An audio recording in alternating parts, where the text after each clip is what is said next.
Alright, so the purpose of this video is I'm going to explain a little bit about how overhealing and bolstered health work, why I think they're great cards, and what kind of health values you can get if you use these.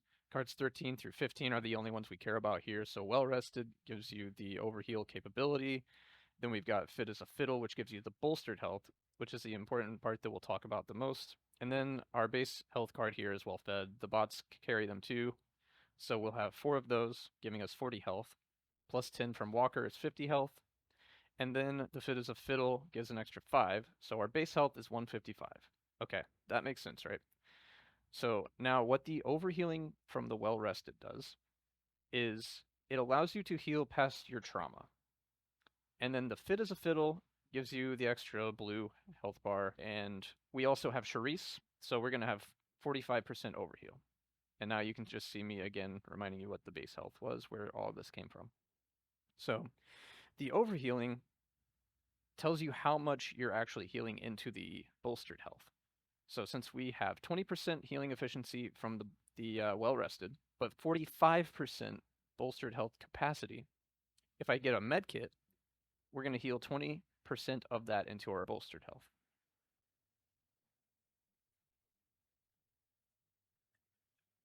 So you see I got 15 from that. The base med kit does 53 heal. We have 3 medical experts and 1 well rested, giving us 150% healing efficiency. That's 1.5 times that 53 is 79. And then we take that and calculate 0.2 or 20% from the well rested, and that gives us 15 HP. That's how much we just healed. It's confusing. You can go watch it a few times if you need to, and it'll finally click. But I'm just going to fully heal myself real fast so you can see my maximum HP with the bolstered is 225. So that comes from having 45% bolstered health. 1.45 times 155 is 225. Okay. Easy enough, right?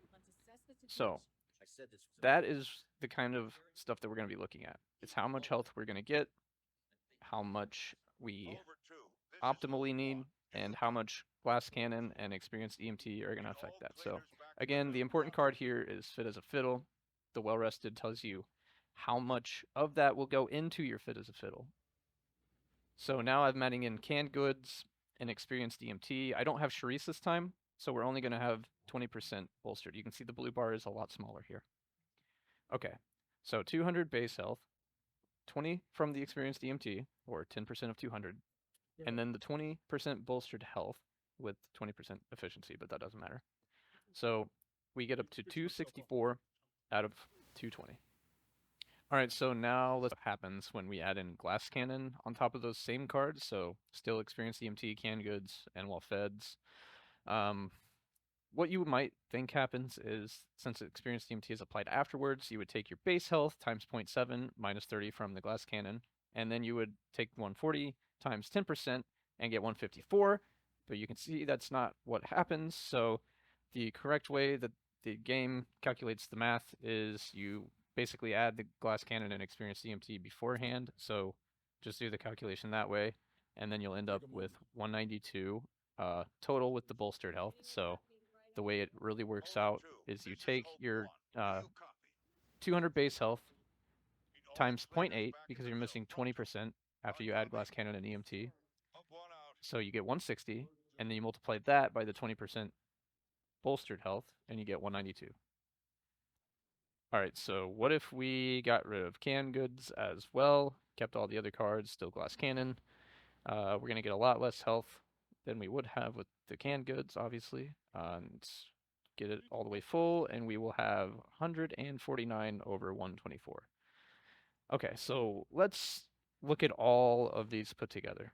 Okay, so we had 4 well feds plus Walker, plus Fit as a Fiddle. On top of the base 100 health, we had 155 base health. When we saw the Charisse with the extra 25 bolstered health on top of the Fit as a Fiddle, we got up to 225 over 155. And when we added canned goods and EMT without Charisse, we had 264 over 220. So what that tells you is that running more base health is better than running extra bolstered health. Okay, so if you would have Charisse on your team, it would be really awesome, right? But if you have more base health, it's even better. So without the Charisse, on the bottom left, we had canned goods, experienced DMT, and glass cannon. We were at 192 over 160. And if we got rid of the canned goods, we were at 149 over 124. So it's a pretty big difference.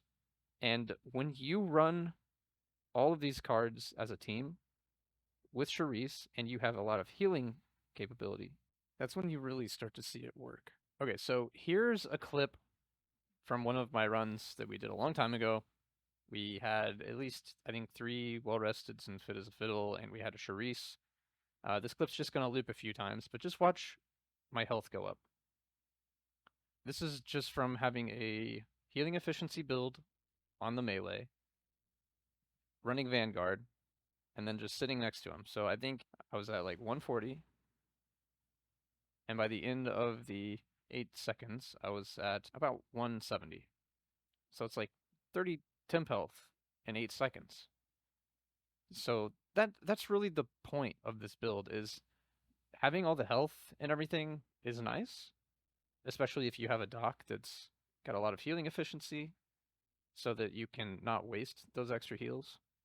But also it just gives you so much of a buffer when you're in between, waves of hordes and you're just fighting commons, or even during the hordes in between the mutations, because the mutations can do damage to you pretty quickly, and it's a lot of damage. So if you've got 200 something health, you can take a tall boy hit and not instantly die from it. You can also, importantly, take a lot of damage from the commons without them chipping away at your trauma. So they will not chip at you and give you a lot of trauma if you have temp health. They have to get all your temp health gone first and then chip away at your health to give you trauma. So not only does this kind of a build prevent that trauma, but it gives you such a huge buffer of health that you can build back very quickly. So if you have enough damage on your team and a lot of health, you basically just become invincible, with the melee especially. I mean, this build we've tried several times, and I think it's probably the way to go. Like if you don't have all this overhealing, it just makes the game so much harder. And that's really the goal, is to make whatever decks you can to give you the highest chance of making it through the mission. So, again, that's my take on it. If you disagree, I would like to know why, because I hear a lot of people still saying they don't think that health cards are useful, and I think this pretty clearly shows how good they are. So anyway, thanks for watching.